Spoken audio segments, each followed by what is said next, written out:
At the aforementioned dumpster fire known as CPAC, the president gave a rambling 2-hour marathon speech in which he described the Mueller investigation with a naughty word. Unfortunately, you put the wrong people in a couple of positions, and they leave people for a long time that shouldn't be there, and all of a sudden, they're trying to take you out with bullshit, okay? With bullshit.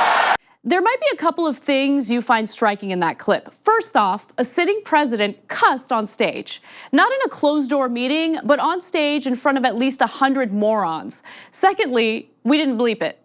If you've been watching TYT shows lately, you may have noticed that due to our distribution agreements, we can't typically broadcast such naughty words. But there is actually an exception for when that word is spoken by the president and thus becomes newsworthy.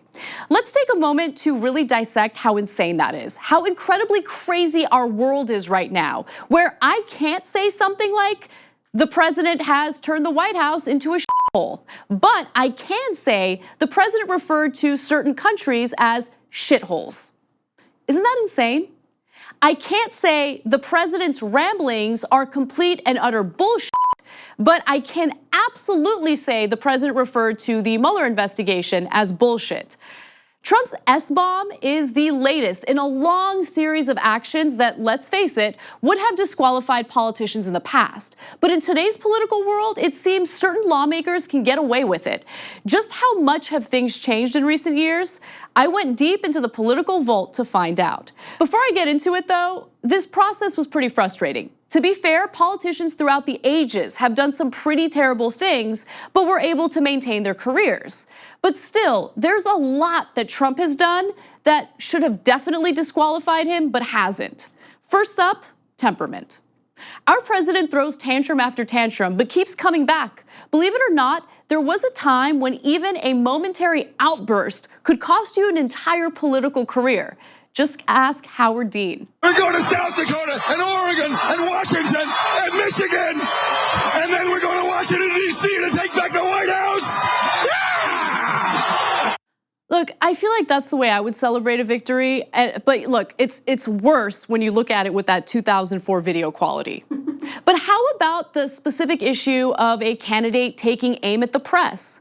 Not a day goes by without Trump whining about how he's unfairly being treated by the media. He essentially paints himself as this weak and pathetic victim of bullying.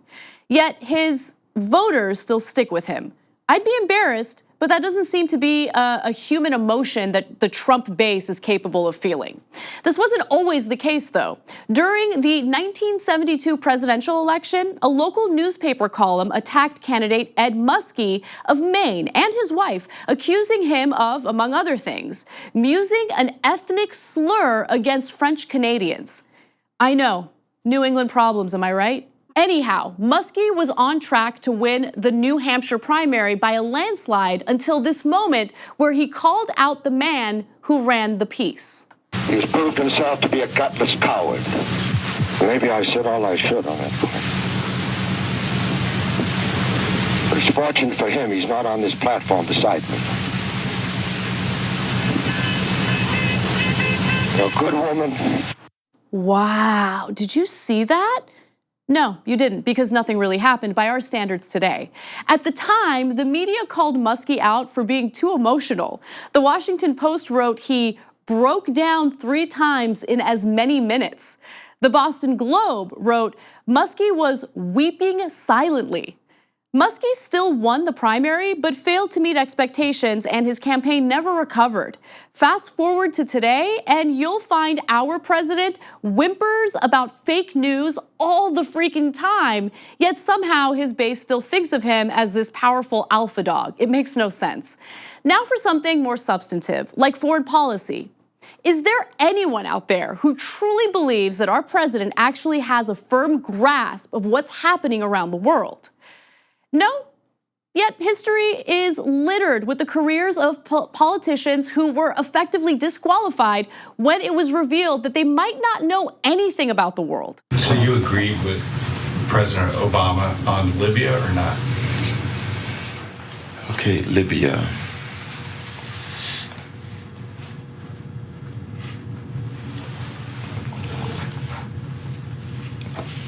What would you do if you were elected about Aleppo? About Aleppo. And what is Aleppo? You're kidding. No. Aleppo is in Syria. It's the epicenter of the refugee crisis. Okay, got it. Putin rears his head and comes into the airspace of the United States of America. Where do they go?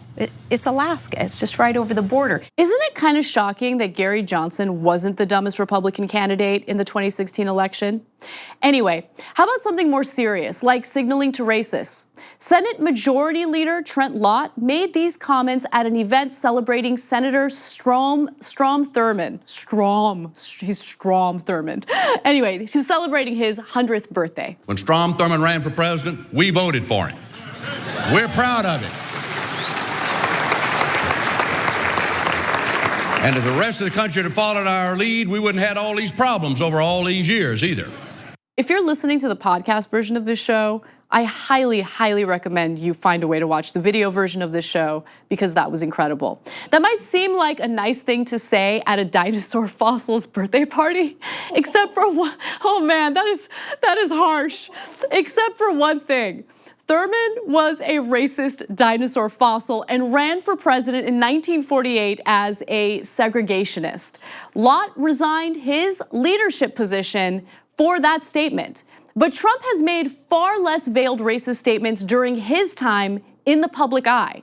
In fact, Trump has a long record of racist comments that are way more explicit. They're bringing drugs, they're bringing crime, they're rapists. Donald J. Trump is calling for a total and complete shutdown of Muslims entering the United States. You also had people that were very fine people on both sides. Of course, Trump was referring to the white nationalists who were marching in Charlottesville, Virginia, and chanting things like, "The Jews will not replace us." He believes that there are some fine people on that side. Nowadays, vast swaths of the electorate seem to have no problem with a president who makes racist comments. They offer excuses like, that's just how he is, or he's not afraid to speak his mind. And if that's the case, maybe Joe Biden is the man for the moment.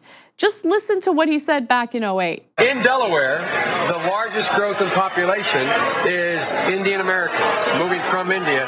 You cannot go to a 7-Eleven or a Dunkin' Donuts unless you have a slight Indian accent. I'm not joking. Oh my God. That's not nearly as mean-spirited as Trump, but still very cringy.